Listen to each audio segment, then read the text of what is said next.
দাঁড়িয়েছি রাবাংলা বাজারে, সন্ধে নেমেছে, বেশ সুন্দর ঠান্ডা ঠান্ডা ওয়েদার। এর থেকে হাত বের করতে কষ্ট হচ্ছে পকেট থেকে। আর ওই হচ্ছে আমাদের হোটেলটা, হোটেল পাইনউড। আর এটা ওই দিকটা গেলে হচ্ছে আপনার বোরং যাওয়া যায়, বোরং যাওয়ার রাস্তা। আর আমরা এসছি হচ্ছে এই দিকটা থেকে। এখানে প্রচুর দোকানপাট আছে। এখানে একটা বেশ সুন্দর ক্রোকারিজের দোকান দেখতে পেলাম। বেশ এখানকার ক্রোকারিজগুলো দেখলে আমার নিয়ে যেতে ইচ্ছে করে সবই, কিন্তু প্রচুর দাম। কিন্তু এখানকার হোমস্টেগুলোতে থাকলে আপনি এইরকম কাপ প্লেট সব কিছুই আপনাকে খেতে দেবে। আর এখানে হচ্ছে মুড়ে মুড়ে একটা করে লিকার শপ পাবেন। এখানে আপনাকে ডেকে ডেকে নিয়ে যাবে, এরকম ব্যাপার। আর এখানে রেস্টুরেন্ট আছে, বেশ কয়েকটা হোটেলও আছে বেশ। এবং এখানে একটা বেকারি রয়েছে, তাজ বেকারি। এটাতে গতবার এসে খেয়েছিলাম, খুব সুন্দর। আমাদের মানে এইবারে ইচ্ছে ছিল যে আমরা প্রত্যেকবার আসি এখান থেকে চলে যাই, কোনোদিনই ঠিকঠাক রাবাংলাটাকে এক্সপ্লোর করা হয় না। তাই জন্য ইচ্ছে হলো এই যে দোকানপাট রয়েছে একটু ঘুরে ঘুরে দেখি, টুপি কেনা যায় কিনা দেখি। দেখি এখানে বেশ পরে ইচ্ছে ছিল নেওয়ার, ট্রাই করে দেখি। ভালো লাগছে? এটাই নেবো তাহলে। আর তুই কি নিবি? টুপি? এটাও আমি ট্রাই করে দেখি, তুই যেহেতু ক্যামেরাম্যান। বেশ নরম নরম, দারুণ, ভালো নেই।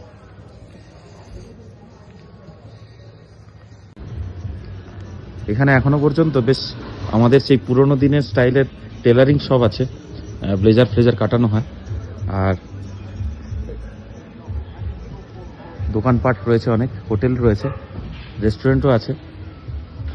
মোটামুটি এটা বেশ একটা জমজমাট টাউন। এটিএমও রয়েছে এখানে। সকাল থেকে চা খাওয়া হয়নি, একবারই চা খেয়েছিলাম, তাই একটা দোকান থেকে রেস্টুরেন্ট দেখে দাঁড়িয়ে এলাম, ঢুকে গেলাম। এখানে একটু ব্ল্যাক কফি খাবো, অর্ডার দিয়েছি। সঙ্গে এখানে ওই চিকেন উইংসের ফ্রাই দেখতে পাচ্ছি, মাছ ভাজাও আছে। তার কারণটা হচ্ছে এই যে লিকারের ব্যবস্থা রয়েছে, এখানে পেক সিস্টেমে লিকার পাওয়া যায়। এখানে এগুলো খুব কমন, আর বেশ সুন্দর। এখানে কমন মানে একদম প্রপারলি সব জায়গাতেই আপনি পাবেন, খাওয়া দাওয়ার, মোমো হ্যানা ত্যানা সবই পাওয়া যায় এখানে। এবার এখানে সবচেয়ে ভালো লাগলো যে কেবিন সিস্টেমও আছে। কেবিনটা দেখা একটু।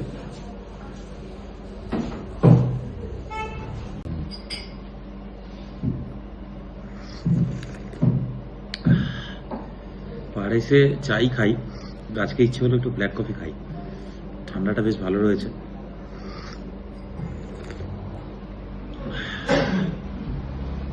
বেশ জমে গেল সন্ধ্যাটা।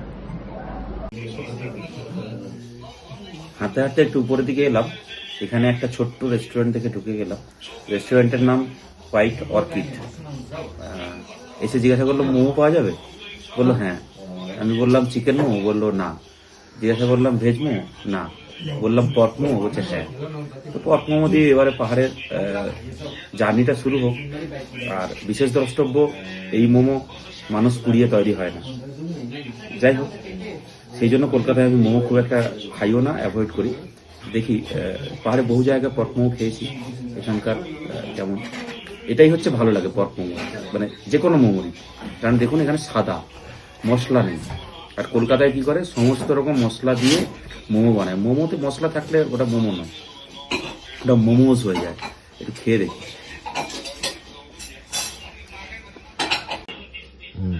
আর এখানকার মোমো খাওয়ার আসল মজা হচ্ছে এই চাটনি দিয়ে, হোমমেড চাটনি দিয়ে।